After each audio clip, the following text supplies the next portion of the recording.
৯ October শহীদ মীর মুগ্ধের জন্মদিন। এই দিনটিকে স্মরণ করে আবেগ আপ্লুত ভাই মীর স্নিগ্ধ দুজনেরই জন্মদিন। সামাজিক মাধ্যমে এক পোস্টে মীর স্নিগ্ধ লিখেছেন, ৯ অক্টোবর এই দিনটিতে আমি আর মুগ্ধ একসাথে পৃথিবীতে এসেছিলাম।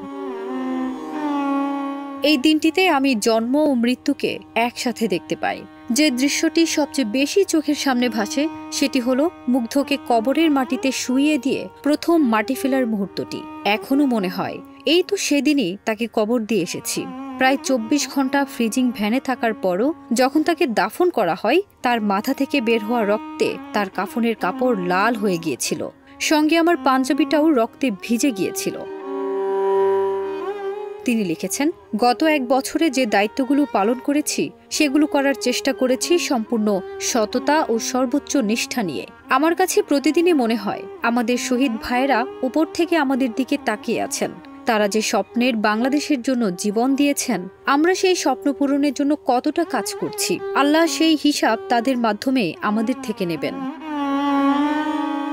গত ১ বছরে অনেক তদবির, প্রস্তাব, সুযোগ এসেছে, অনেক কিছু করার সুযোগও পেয়েছি, কিন্তু কখনোই এসবের প্রতি বিন্দুমাত্র আগ্রহ জন্মায়নি। অন্ততপক্ষে যেদিন মারা যাব সেদিন এইটুকু শান্তি নিয়ে মরতে পারবো যে আমি ১ টাকা হারাম বা অবৈধভাবে ছুঁয়েও দেখিনি, এবং ইনশাআল্লাহ সামনেও হবে না। এইটুকুই শান্তি আমার জীবনের সবচেয়ে বড় প্রাপ্তি। তিনি আরও লিখেন, কোথায় যেন দেখেছিলাম মৃত্যুর পর সবার সাথে দেখা হলেও ভাই বোনদের নাকি কখনোই দেখা হয় না। জানি না কতটুকু সত্যি, কখনো এই তথ্যটি যাচাই করার সাহসও হয়নি। তবে আমার আল্লাহ এতটা নিষ্ঠুর হবেন না।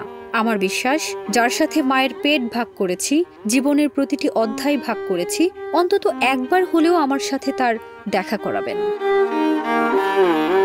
স্নিগ্ধ লিখেছেন, সেদিন আমি তাকে বলবো, তুমি তো একটা নতুন বাংলাদেশের জন্য জীবন দিয়ে দিলে, কিন্তু আমি তোমার স্বপ্নের বাংলাদেশের জন্য কাজ করতে গিয়ে দেখেছি কিভাবে মানুষ তোমার অস্তিত্বকেই বিলীন করে দিতে চেয়েছে। এটা বলে যে স্নিগ্ধ আর মুগ্ধ একজনই। শেষে লিখেছেন, শুভ জন্মদিন দেশের সকল মুগ্ধদের, যারা মুগ্ধদের স্বপ্নের বাংলাদেশ গড়ার মিশনে মনে প্রাণে ধারণ করে এগিয়ে চলছে। ফারজানা নিকিতা, দেশ রূপান্তর।